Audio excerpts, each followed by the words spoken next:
30일 목요일 열왕기상 22장 29절부터 40절입니다. 이제 열왕기상 내용이 얼마 남지 않았습니다. 자, 오늘 주제가 무엇입니까? 속에서도 성취되는 하나님 심판. 우리는 우연이란 말을 사실은 잘 사용하지 않지만 일반적으로 쉽게 이해할 때 우연 속에서 이루어지는 하나님의 심판. 29절입니다. 이스라엘의 왕과 유다의 여호사밧 왕이 길르앗 라못으로 올라가니라. 이스라엘의 왕이 여호사밧에게 이르되 나는 변장하고 전쟁터로 들어가려 하노니 당신은 왕복을 입으소서 하고 이스라엘의 왕이 변장하고 전쟁터로 들어가니라. 아람 왕이 그의 병거의 지휘관 32명에게 명령하여 이르기를 너희는 작은 자나 큰 자와 더불어 싸우지 말고 오직 이스라엘 왕과 싸우라 한지라. 병거의 지휘관들이 여호사밧을 보고 그들이 이르되 이가 틀림없이 이스라엘의 왕이라 하고 돌이켜 그와 싸우려 한즉 여호사밧이 소리를 지르는지라. 병거의 지휘관들이 그가 이스라엘의 왕이 아님을 보고 쫓기를 그치고 돌이켰더라. 한 사람이 무심코 활을 당겨 이스라엘 왕의 갑옷 솔기를 마친지라. 왕이 그 병거 모는 자에게 이르되 내가 부상하였으니 네 손을 돌려 내가 전쟁터에서 나가게 하라 하였으나 이날에 전쟁이 맹렬하였으므로 왕이 병거 가운데 붙들려 서서 아람 사람을 막다가 저녁에 이르러 죽었는데 상처의 피가 흘러 병거 바닥에 고였더라. 해가 진녘에 진중에서 외치는 소리가 있어 이르되 각기 성읍으로 또는 각기 본향으로 가라 하더라. 왕이 이미 죽음에 그의 시체를 메어 사마리아에 이르러 왕을 사마리아에 장사하니라. 그 병거를 사마리아 못에서 씻음에 개들이 그의 피를 핥았으니 여호와께서 하신 말씀과 같이 되었더라. 거기는 창기들이 목욕하는 곳이었더라. 아합의 남은 행적과 그가 행한 모든 일과 그가 건축한 상하궁과 그가 건축한 모든 성읍은 이스라엘 왕 역대 지략에 기록되지 아니하였느냐. 아합이 그의 조상들과 함께 자매 그의 아들 아하시야가 대신하여 왕이 되니라. 아멘. 오늘 본문은 크게 두 가지로 나누죠. 먼저 29절부터 33절은 변장한 아합, 그 다음에 34절부터 40절은 드디어 아합이 죽는 내용이죠. 사람의 속임수에도 하나님의 뜻은 이루어진다. 사람의 속임수에도 하나님의 뜻은 이루어지죠. 아합은 미가야의 예언을 무시하고 어디로 갑니까? 길르앗 라못으로 가죠. 누구와 함께? 유다왕 여호사밧과 함께. 그런데 불길한 예언을 무시할 수 없었던 아합은 어떤 일을 벌여요? 여호사밧에게는 당신은 왕복을 입으세요 라고 하면서 자신은 일반 군사로 변장하는 거죠. 자, 여기서 왕복을 입으라고 하는 그의 말 속에 우리가 어떤 생각을 할 수 있어요? 어떤 생각이 드세요? 자기가 왕인데 자기는 왕복을 안 입고 유다왕 누구? 여호사밧만 왕복을 입으라고 하는 거예요. 그 심리는 뭐가 있는 거예요 지금? 뭐가 있어요? 한마디로 말해서 불안감. 아주 그 몹쓸 불안감. 아합의 불안한 심리 상태를 여기서 볼 수가 있는데 여호사밧에 대해서 먼저 잠깐 생각해 보시면 여호사밧은 그래도 유다의 선한 왕에 속하죠. 여호사밧. 그의 이름의 뜻은 여호와께서 심판하셨다. 이런 뜻을 가지고 있는 아사 왕의 아들이죠. 유다 왕 아사 왕의 아들인 여호사밧은 25년간 유다를 통치합니다. 그는 여호와 앞에서 정직히 행하여 유다 땅에서 우상 숭배를 사실 못하도록 했죠.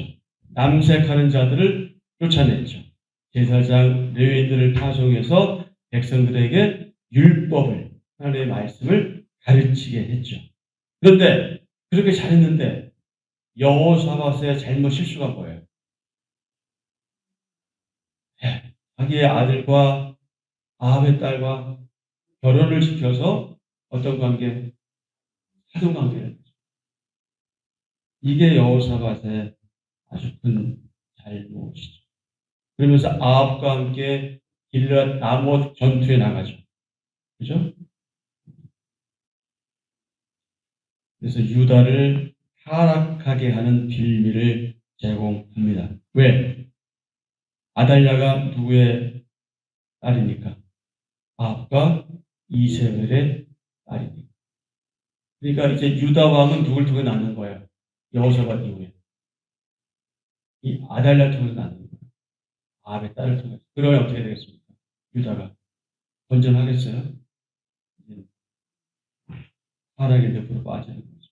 자, 이런 여호사밧에게는 왕복을 입으라 하면서 자신은 일반 군사로 변장했죠. 그래서 주제가 뭐였어요? 29절, 33절. 변장한 아니었잖아요. 변장한 아. 이스라엘 왕은 거짓 선지자들의 예언을 믿고 전투에 나갔지만 막상 자꾸 마음속에 머릿속에 떠오르는 건 뭐예요? 이가야 예언이에요. 그 몹쓸 예언. 그 인간이 그 몹쓸 예언을 한 게 못내 마음이었던 거예요. 자꾸 마음에 걸리는 거예요. 그래서 어떤 행동을 하게 된 거예요. 변장을 하면 좀 어떻겠다. 자기는 목표물이 안 될 수 있잖아요. 그런 얄팍한 생각을 하고 간 거예요. 불안감에 의해서. 그래서 유다 왕에게 자신의 옷을 입혀서 이스라엘 왕으로 보이게 하고 자신은 일반 군사의 복장을 하고 전투에 나섰죠. 그런데 어떤 일이 일어났어요? 갑옷 이음새 화살이 파고들어서 중상을 입고 결국 어떻게 된다? 죽었다. 죽었어요. 아무리 피하려 해도요. 하나님의 공격을 피할 방법은 없다. 자, 계속해서 보시면 속임수로 죽임을 모면하려 한 것입니다. 마침 아람 왕은 지휘관들에게 아합만 집중적으로 공격하라고 명령합니다. 자신도 모르게 아람 왕은 아합을 심판하시려는 하나님의 계획대로 움직입니다. 지휘관들은 왕복 입은 여호사밧을 쫓다가 아하, 이 아합이 아니구나 하는 것을 돌아서지요. 아이러니하게도 여호사밧은 누구 덕분에 목숨을 건져요? 아합 덕분에 목숨을 건져요. 참 인생이라는 게 알 수 없어요. 그게 그럴 것 같은데 그렇지 않고 그렇게 될 것 같은데 그렇게 되지 않고 알 수가 없어요. 사람의 생각하고는 너무 다르죠. 전쟁을 앞두고 그나마 하나님의 뜻을 구했던 여호사밧은 하나님의 도우심으로 위기를 모면하게 됐지요. 자, 32절을 우리 한번 읽어볼까요? 32절. 제가 31절 읽으면 우리 32절 읽으세요. 아람 왕이 그의 병거의 지휘관 32명에게 명령하여 이르기를 너희는 작은 자나 큰 자와 더불어 싸우지 말고 오직 이스라엘 왕과 싸우라 한지라. 병거의 지휘관들이 여호사밧을 보고 그들이 이르되 이가 틀림없이 이스라엘의 왕이라 하고 돌이켜 그와 싸우려 한즉 여호사밧이 소리를 지르는지라. 네, 유다 왕 여호사밧이 이스라엘 왕의 복장으로 전쟁터에 나가니까 아람 장수들의 공격 목표가 되었죠. 그래서 목숨이 위태로운 상황에 처하게 되었고, 그럴 때 여호사밧은 자기가 왕이 아니 어떤 행동을 취했는지는 나오지 않았으니까 모르겠지만 그냥 소리쳤다고 되어 있잖아요. 우리가 그냥 생각해 보고 때 나는 이스라엘 왕이 아니야. 아마 그러지 않았을까. 참 이것도 참 유치한 거예요. 그렇게 하면 겨우 어떻게 한 거예요? 목숨을 유지할 수 있었던 것이죠. 하나님을 속이려 하거나 하나님의 뜻을 바꾸려 하는 사람이 어리석은데 그 이유가 무엇인가요? 우리는 정답을 알고 있어요. 자, 그 다음에 34절부터 40절은 어떤 내용? 아합의 죽음. 사람의 눈을 속인 아합은 이제 됐다. 안전하다. 누가 나에게 공격을 해올 것인가 생각했겠죠. 안심했을지도 몰라요. 한편으로는 불안하면서도. 하지만 어떤 사람이 무심코 쏜 무심코 쏜 화살이라는 게 무슨 의미일까요? 아무 생각 없이 그냥 적을 향해 쏜 거예요. 압을 맞추려고 한 게 아니란 말이에요. 너 압이지 하고 쏜 게 아니란 말이에요. 무턱대고 마구 쏜 거예요, 그냥. 그런데 그게 지금 누구한테 맞은 거예요? 이게 압에게 맞은 거야, 하필이면. 그의 갑옷 솔기를 뚫고, 갑옷 솔기라고 하는 것이 뭐냐면, 이제 갑옷의 두 조각을 맞대어 깨면 부분이거든요. 뭐 이제 이음새, 접합 부분. 하필 왜 거기야? 네, 갑옷 맞았으면 덜 할 텐데, 하필 그 이음새, 그 아주 키도 별로 안 났을 거야, 아마도. 근데 그 살을 뚫고 들어가면, 하필 가장 취약한 부분이거든요, 거기가. 자, 34절 한번 읽어보실까요? 무심코 활을 당겨 이스라엘 왕의 갑옷 솔기를 마친지라. 왕이 그 병거 보는 자에게 이르되 내가 부상하였으니 내 손을 돌려 내가 전쟁터에서 나가게 하라 하였으나 그날 전투가 너무나 맹렬해서 왕의 병거가 아람 군대와 대치하며 가지도 못하고 오지도 못하는 그런 상황에 처하지요. 그래서 결국 아합은 계속 어떻게 했어요? 피를 흘리면서 고통 속에 몸부림치다 저녁에 죽습니다. 35절 시작. 이날에 전쟁이 맹렬하였으므로 왕이 병거 가운데 붙들려 서서 아람 사람을 막다가 저녁에 이르러 죽었는데 상처의 피가 흘러 방과 바닥에 보였더라. 37절 왕이 이미 죽음에 그의 시체를 메어 사마리아에 이르러 왕을 사마리아에 장사하니라. 아멘. 그런데 38절에 어떤 말씀이 있어요?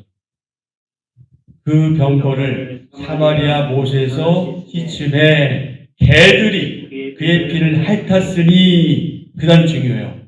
여호와께서 하신 말씀과 같이 되었더라. 아멘. 여호와께서 언제 이런 말씀하셨을까요?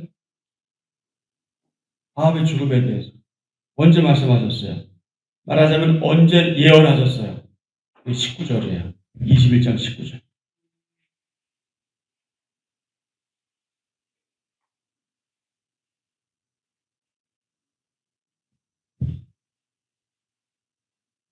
(21장 19절)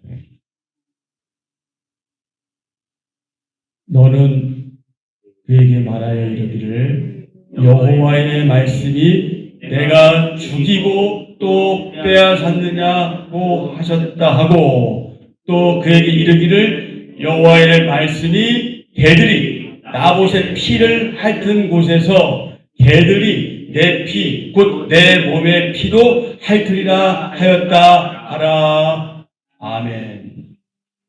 이게 아합이 나봇의 포도를 차지하기 위해서 이세벨의 그 음모, 깨에 의해서 어떻게 됩니까? 나봇을 결국 거짓 증언하고 죽이게 되잖아요. 그러자 이 말씀을 하신 거예요. 여호와의 말씀이 개들이 나봇의 피를 핥은 곳에서 내 피, 곧 아합의 피도, 내 몸의 피도 핥으리라 예언하셨단 말이에요. 그러자 지금 38절에서 어떻게 된 거예요? 성취된 것이에요. 예언이 이루어진 거예요. 개들이 그의 피를 핥았다. 그런데 그것은 뭐다? 여호와께서 하신 말씀과 같이 된 것이다.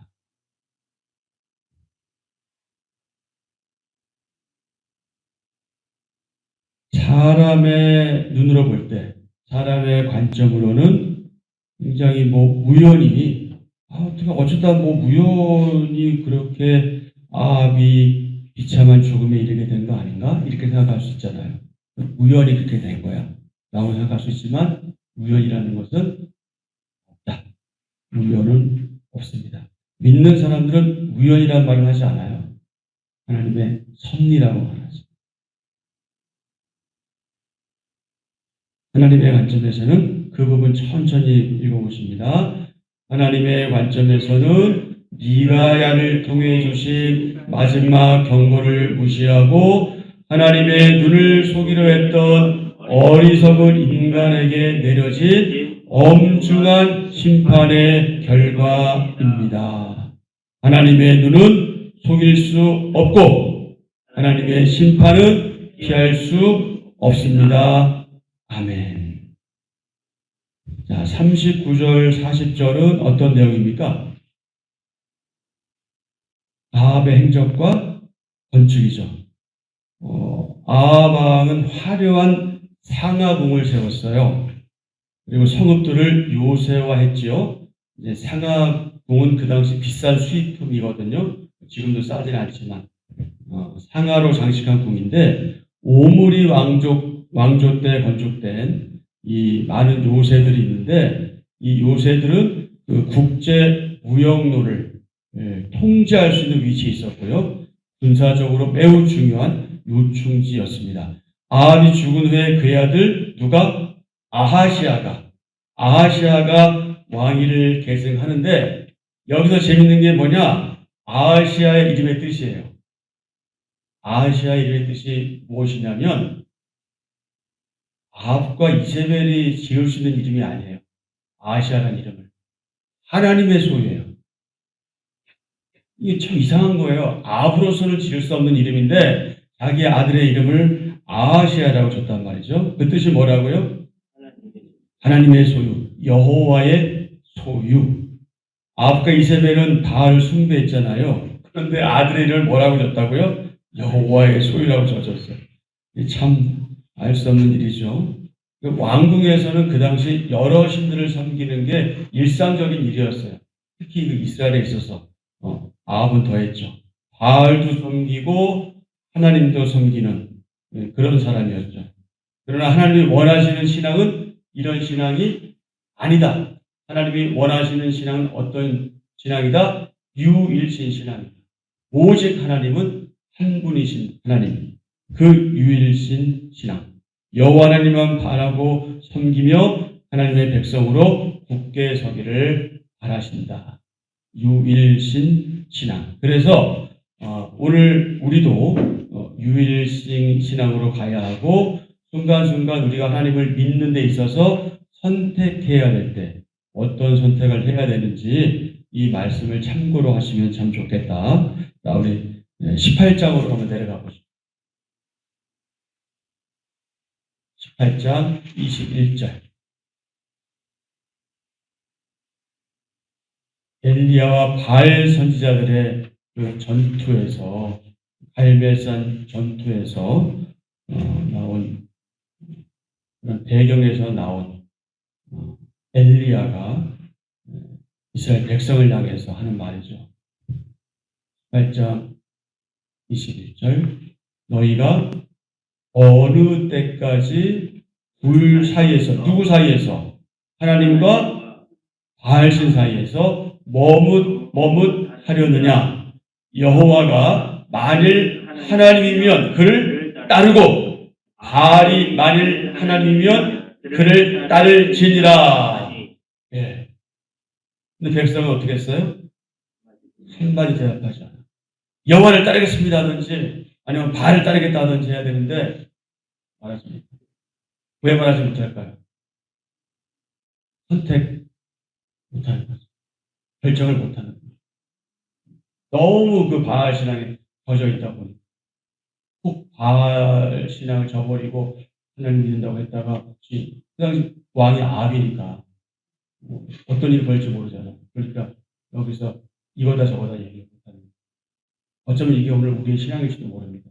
결정적인 순간에 하나님의 방법을 선택할 것이냐 사람의 방법을 선택할 것이냐 하나님의 길을 따를 것이냐 사람의 길을 따를 것이냐 이 부분에서 우리 머뭇할 때가 너무나 많이 있는지도 모릅니다. 한 군데 더 찾아보죠. 좀 더 내려가면 여호수아가 있어요. 여호수아. 여기 내려가면 전으로 가면 창세기, 출애굽기, 레위기, 민수기, 신명기 다음에 여호수아가 나오죠. 여호수아 24장. 여호수아 모든 사역을 마칠 즈음에 거의 뭐 마지막 말이라고 할 수 있어요. 유언 같은 얘기하고 있습니다.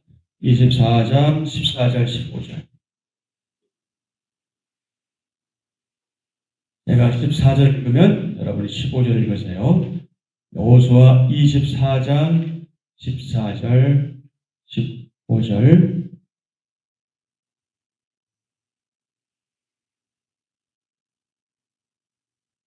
여호수아 24장 14절 제가 읽고 15절을 여러분이 읽으시면 되겠습니다.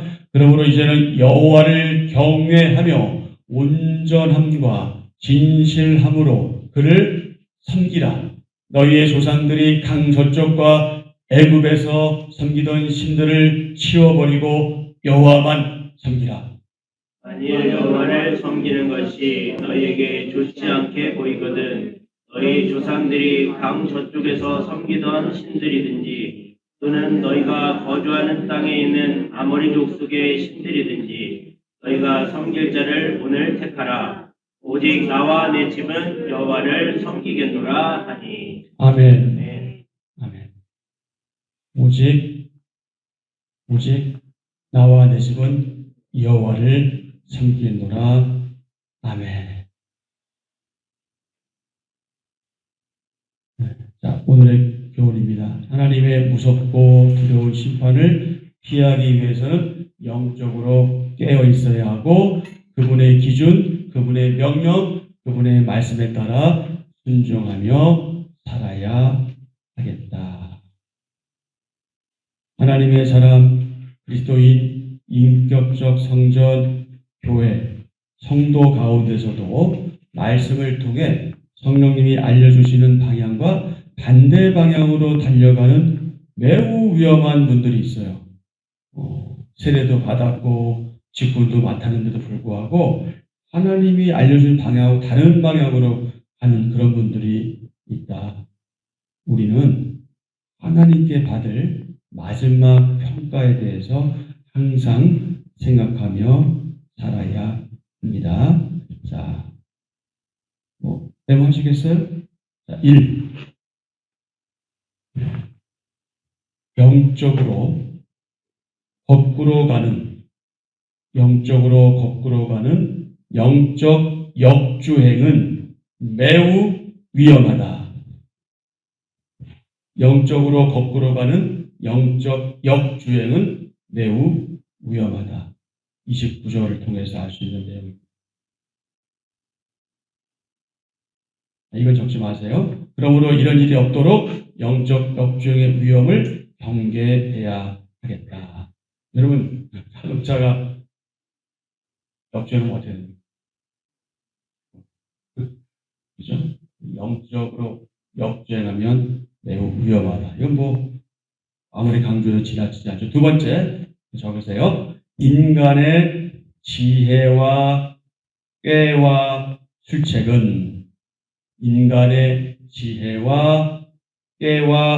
술책은 뭐다? 무용지물이다. 아무 쓸데없다. 인간의 지혜와 꾀와 술책은 무용지물이다. 30절에서 36절. 인간이 아무리 술수를 써도 하나님의 무서운 심판을 피할 수 없다. 네. 인간의 지혜와 꾀와 술책은 무용지물이다. 세 번째, 가장 중요한 것은 무엇일까요? 하나님께서 하시는 평가다. 가장 중요한 것은 하나님께서 하시는 평가. 37절부터 40절. 하나님께서 우리 인생 마지막에 우리를 어떻게 평가하실지 늘 생각하며 생활해야 하겠다. 그리고 또 한 가지, 하나님의 평가는 당연히 중요하고요. 또 하나 중요한 게 있어요. 그게 무엇입니까? 우리의 지인들의 평가예요. 우리 아는 사람들, 그 사람들이 나를 어떻게 평가할지. 내 장례식장에 그들이 와서 조문객으로 와서 과연 그들이 나에 대해서 참 양태공 목사는 정말 정말 진실했어. 괜찮았어. 아니 잘생길까지 아니 뭐야.